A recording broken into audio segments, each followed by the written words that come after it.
PVC, nilagyan ng simento. Tapos may bakal yan hanggang ilalim. Tapos mga 2 feet ang lalim ng baon.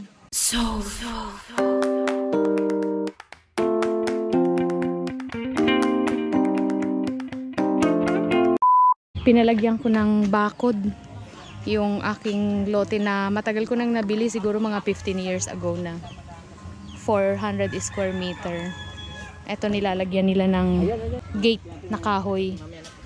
Dun sa lote ko may nakapasok na 2 puno ng nyog. So pinapagamasan ko siya. Hindi na natin pinutol tong mangga kasi sayang. Para may mangga na tayo. At ganito naman yung ating bakod. PVC, nilagyan ng simento. Tapos may bakal yan hanggang ilalim. Tapos mga 2 feet ang lalim ng baon ng PVC. Tapos meron lang siyang 4 na barbed wire. So meron siya dito dating daan.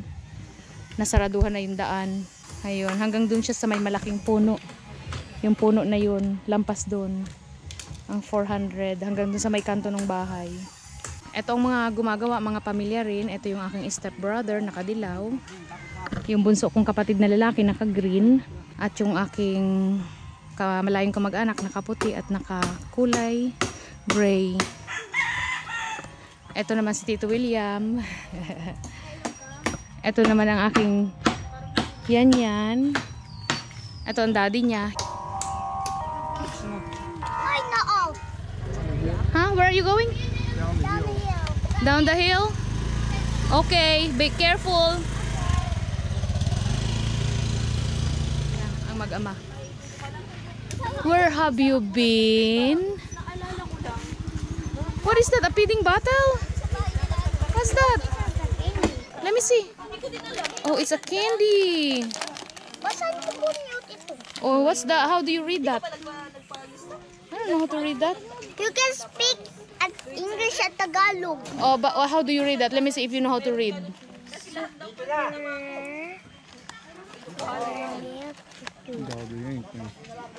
Super what? Super dodo. I want to go the cat again. No, little cat. Baka dun sa sa yellow car. Little newborn cat in the road. Susukan mo na pero mas maganda yung sa yellow car pag nanalo yung si Alcala. Pati ng kamay. Yun ay sasaw mo yung ano.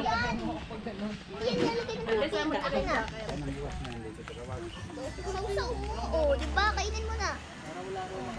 Diba? Oo. Ganun po yung tita. Sasaw mo lang. Mahilig kami ang uso na yan.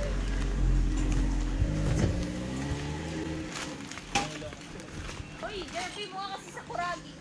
Ayan, tapos na yung ating pinagagawang gate. Diyan lang, oh. Nabubuksan yan. Saan? Doon? Ay, di labas. Pasok din sila doon.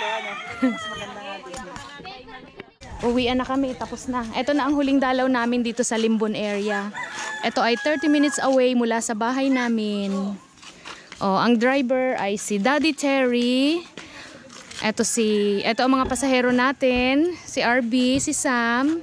Yan will be sitting beside me. Si Ate Girlie mag-solo at saka sawa niya dun sa motor. Yung mga trabahador dun sa tricycle. Si Yan sa likod. Where's Yan? Sabi ni Uncle ay dito daw si Yan sa likod. Yan sabi ni Daddy dito ka. Ba't dyan mo gusto Yan? Para may aircon daw siya.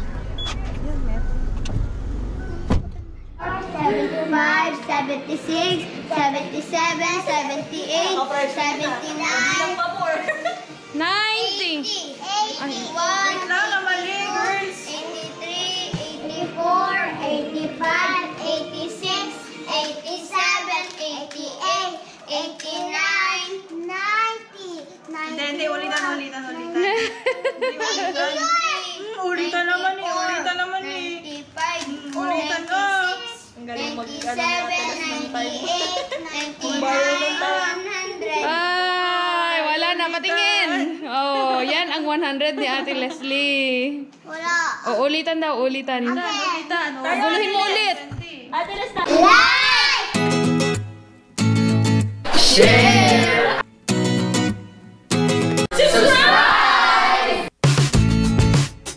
Click the bell, please.